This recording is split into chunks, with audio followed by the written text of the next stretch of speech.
అసలు ప్రపంచంలో ఎందుకు పేదవాళ్ళకి న్యాయం దొరకదంటే పేదవాళ్ళ దగ్గర డబ్బు ఉండదు, పవర్ ఉండదు కాబట్టి గంతే.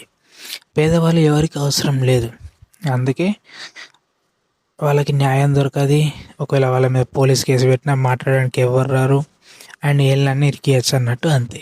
కానీ ఆ పేదవాళ్ళు లేకపోతే చాలా ప్రపంచం ఆగిపోతుంది. ఎందుకంటే చాలా చిన్న చిన్న పనులు అండ్ చాలా పనులు అనేటివి పేదవాళ్ళు చేయబట్టి అవుతుంది. అర్థమవుతుందా? సో అలాంటి పేదవాళ్ళకి న్యాయం జరగకపోతే వాళ్ళందరూ స్ట్రైక్ వేసారు అనుకో, ప్రపంచం కుప్పకూలిపోతుంది. అది. సో మన ఇండియాలో కాదు, ప్రపంచంలో ఎక్కడైనా పేదవాళ్ళకి న్యాయం దొరకదు. ఎందుకంటే వాళ్ళ దగ్గర డబ్బు ఉండదు, పలుకుబడి ఉండదు, పవర్ ఉండదు, ఏముండదు. కాబట్టి వాళ్ళని చంపినా ఎవడు పట్టించుకోడు అన్నట్టు, ఎవరు రారు, ఎవడు దేకడు అన్నట్టు.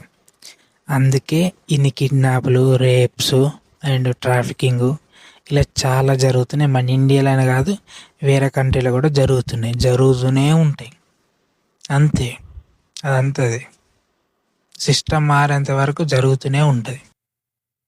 ఒకటే సొల్యూషన్ ఏంటంటే పేదవాళ్ళు రిచ్గా అయ్యారు అనుకో, రిచ్గా కానివ్వరు రిచ్గా, అంతే.